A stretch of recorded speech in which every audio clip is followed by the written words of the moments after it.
Hi, I'm Sharmila Anandasabapathy, Associate Editor for Gastrointestinal Endoscopy, and I'm here with Dr. Sergey Kantsevoy from Mercy Medical Center in the University of Maryland School of Medicine.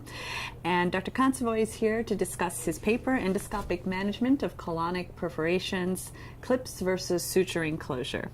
Welcome, Dr. Kantsevoy. Thank you. Thank you. Can you tell us a little bit about your wonderful retrospective study on endoscopic closures? The reason why we decided to analyze it that perforation during endoscopy unfortunately is a very serious adverse event which needs to be addressed. And in the past, the only way to address that was to apply metallic clips, or if the clips fail, to send the patient for surgery. Recently, we started to close those perforations with endoscopic suturing device. So the aim of the study was to compare if the clips closure is successful or suturing closure is successful for treatment of those perforations.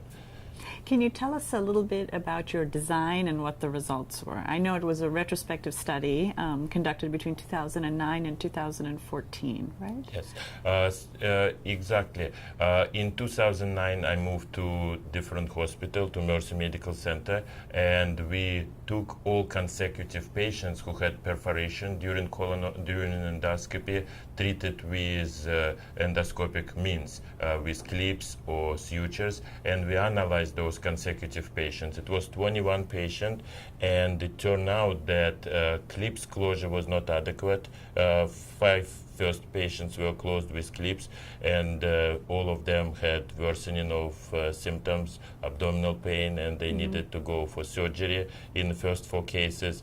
The last case we treated with the suturing device, and from that point forward we were closing all of them with suturing device without problem. Okay.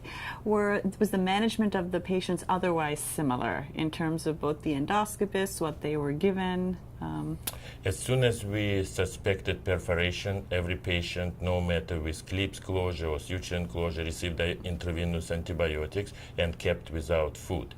Okay. And then after that there was observation, and we also did abdominal x-ray to confirm or to rule out presence of air in the abdomen.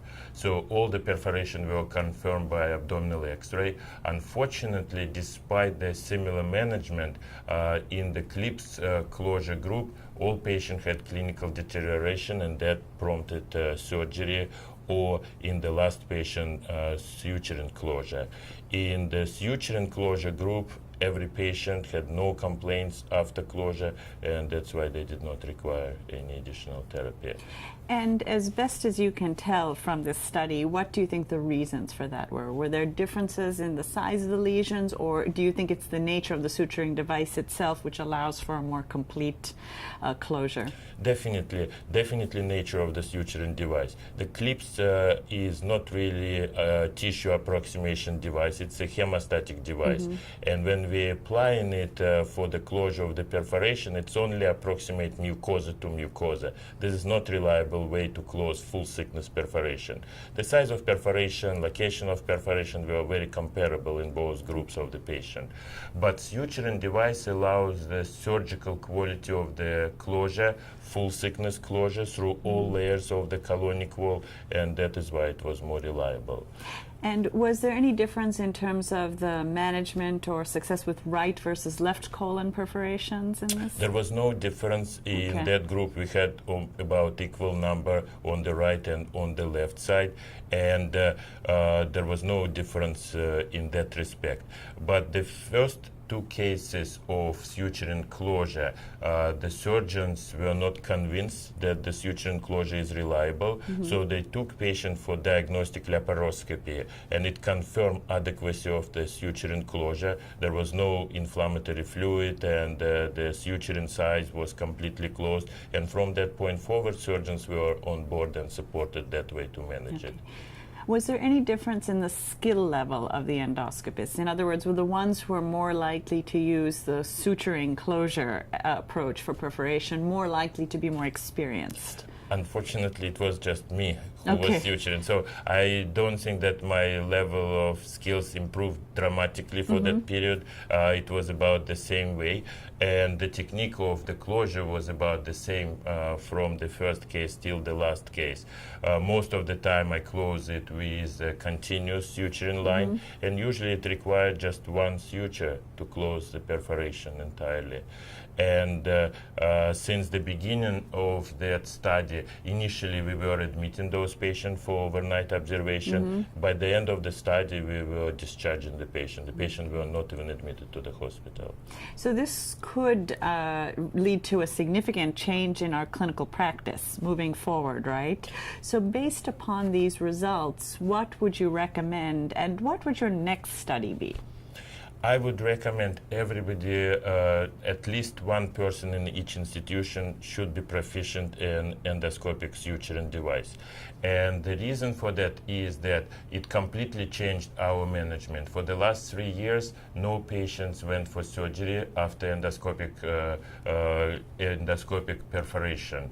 And during that study period, there were several perforations which were done during screening colonoscopy, some perforation during dilation and other procedures.